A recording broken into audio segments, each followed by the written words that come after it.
Good morning, Bucknutters. Welcome into the Morning Five on Tuesday, July 15th, 2014. I am Dave Biddle, joined by 24/7 Sports National Director of Recruiting, Steve Wiltfong. Steve, first thing, four-star offensive tackle Isaiah Prince from Greenbelt, Maryland, tells our Bill Kurlick that he will make another visit to Ohio State.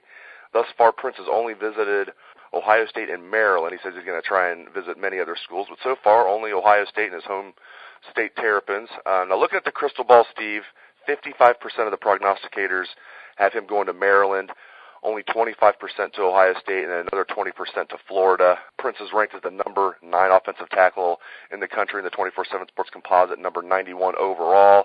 Steve Wiltfong, my question for you, are the Buckeyes a dark horse here? Looking at the crystal ball picks, it looks like they are a bit of a dark horse. What are you hearing?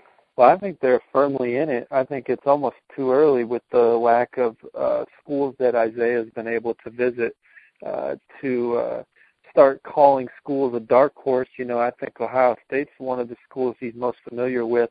Now, certainly with Maryland being close to home and being recruited by one of the best in the country, and Mike Loxley, who has a knack for landing a few big-timers each year for whichever school he's recruiting for. You know, you got to think that Maryland has a great chance to land him. But Ohio State made an impression on Isaiah when he visited in June. He's going to get back to Columbus. He's going to visit several other schools, so other schools will have an opportunity to make a move with him as well. Florida was a school that, you know, a lot of people thought was a serious player for him very early in the process. We'll see where he ends up taking his official visits to. He's got offers from many of the nation's best programs, and Ohio State's certainly in it, and we'll see what happens in the fall leading up to National Signing Day. And again, thanks for having me on, Dave. Forgot to say that in the intro. Oh, it's always great talking to you, my man. Always great hearing your knowledge, and you're so tuned in with recruits across the country. And speaking of recruit, literally across the country, Christian Kirk from Scottsdale, Arizona, 4-star wide receiver. He's knocking on the door to be at a 5-star. Number 5 wide receiver in the country, number 38 overall prospect in the country, according to the 24/7 Sports Composite. Again, I like looking at these crystal ball picks. 74% have him going to Texas A&M, 17% to USC, only 6% to Ohio State, and another 3% to Oregon. Buckeyes appear to be a long shot here, or maybe they're not. Tell me what you're hearing about Christian Kirk.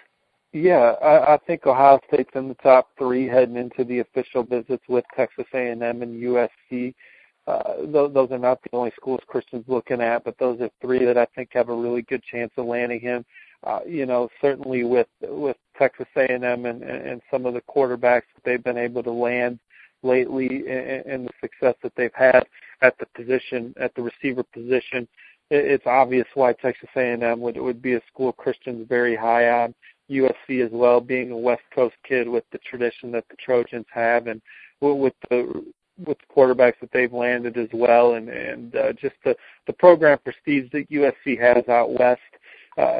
Easy to see why those 2 are high with them, and Christian got a chance to see Ohio State with his own eyes. He's going to come back, and I think this recruitment's a long way from over, and I'm not mad at the crystal ball right now in the way that it looks with the percentage of forecast going to each school, but I think Christian's going to take his time, and we'll see what happens after he visits all 3 of those programs again in the fall. Steve, I want to ask you about Jerome Baker. Obviously, he's committed to Florida, a young man from Cleveland Benedictine. You know, I guess from my take, it sounds like, from talking to you and other people, unless there's a coaching change at Florida, he is sold on being a Florida Gator. Is that a fair assessment? Yeah, I think that he'll end up at Florida right now. But I wouldn't, you know, with every recruit, so many things can happen, and so it's tough for me to sit there and say any kid's really solid. And but I do think that Baker's very happy with the decision. I don't think he made it as a soft pledge. He made it as a firm pledge. I do think it was a very tough decision. I talked to Jerome on Sunday or Monday that week leading up to his decision, and he told me that he was leaning towards Ohio State at that time, and he was wearing an Ohio State hat. And wow. But before that, but I do say that a lot of the media have the situation pegged correctly, including myself probably for the 2 months leading up to that. I think that after the visit to Florida, Florida moved into the lead for Jerome, and everyone still thought he was Ohio State's to lose. And Ohio State kind of rallied for Jerome leading up to that decision. Leading up to the decision, Ohio State was the early leader for Jerome. Then he visited Tennessee and Florida in the spring. I think that's when Florida took the lead, knowing all the information I know now. And Ohio State was able to rally the week leading up to the decision.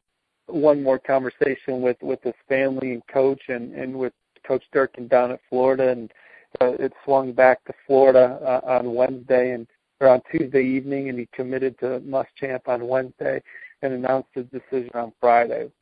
Friday Night Lights is coming up, not this Friday, but the following Friday, July 25th, for the listeners out there, the big recruiting cornucopia, as I like to call it. Put it in your own words, Steve. Describe Friday Night Lights. You've covered it here in Columbus. Just put it in your own words. How would you describe the event known as Friday Night Lights? Well, it's my favorite school camp that I've been to. I've had an awesome time the last 2 years I've been at it. The only 2 years it's existed, right? Or have I been there three times? Is it time's running together now? Since Meyer's been here, yeah, only 2 years since he's been here. Yep. So it's been awesome. It's going to be a great atmosphere inside the shoe. The sound system's going to be blaring. Highlights are going to be on the big screen from Ohio State, typically beating Michigan. And on the field, it's just awesome. On the field, it's just awesome. You got Ohio State greats working with the different position groups. I've seen Orlando Pace there.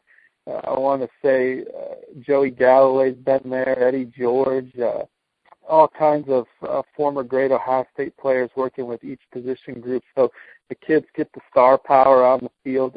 Obviously, they get to work with the current Ohio State coaches, which is awesome too. But I think if you're an offensive tackle like a Jamarco Jones, who's been to Friday Night Lights, and you get to work with an Orlando Pace, it's just an amazing experience. So you got the star power on the field. You got Urban Meyer walking around.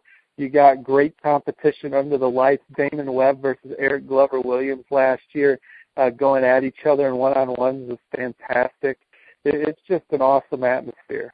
Hopefully Orlando Pace can be there again this year if you're a Buckeye fan, because there's going to be a couple big-time offensive tackles in attendance. Drew Richmond, Matthew Burrell, just to name a few. So if Big O can be there again, that's going to help the Buckeyes' efforts. And last thing, I want to ask you real quick. I did a bolt last night. I was curious to see how the Big Ten was doing overall in recruiting. And really going in, I was thinking, they're probably not doing really well again. Did a little research. 13 of the top 51 programs in the 24/7 Sports Composite are from the Big Ten. So you think 13 out of 51, how good is that? Well, I crunched the numbers. Last year, only 9 Big Ten schools finished in the top 51. That's 17% of the top 51. Well, right now they have over 25% in the top 51. Now, who knows how things are going to change, but you have 13 of the 14 Big Ten programs. Minnesota's the only one that's not in the top 51. They're 85th. But 13 of the 14 Big Ten programs are recruiting pretty well for their standards. What are your thoughts on how the Big Ten so far is doing on the recruiting trail? Well, they're obviously doing a little better than they were last year at this point, but I think the expectation should be that every Big Ten school should be in the top 50. You need to have more in the top 10. Right now you have just Penn State at number 5. I do think Ohio State will ultimately finish in the top 10. But you have 3 SEC schools in the top 3 spots and 6 in the top 10, and that's still the bar that you're shooting for. Now, it's not all about recruiting rankings. I think that you want to find guys that fit in your program and guys that you can develop from 18 to 22, but I think that the programs having the most success year in and year out are the ones that finish in the top 10, and I'd like to see more Big Ten teams in that top 10, and I think you're going to see more Big Ten teams in the top 25 this year when it's all said and done. Right now, Northwestern's in the top 25. Maryland's just outside. Wisconsin's in the top 25. Nebraska's outside it. Michigan's outside it. I think all those programs will have a chance to finish the top 25 classes as well. So that's certainly progress, but moving forward and hopefully as James Franklin and Urban Meyer have certainly elevated the Big Ten brand nationally on the recruiting trail, in my opinion, you'll see more Big Ten teams be competitive and be in that top 10 range.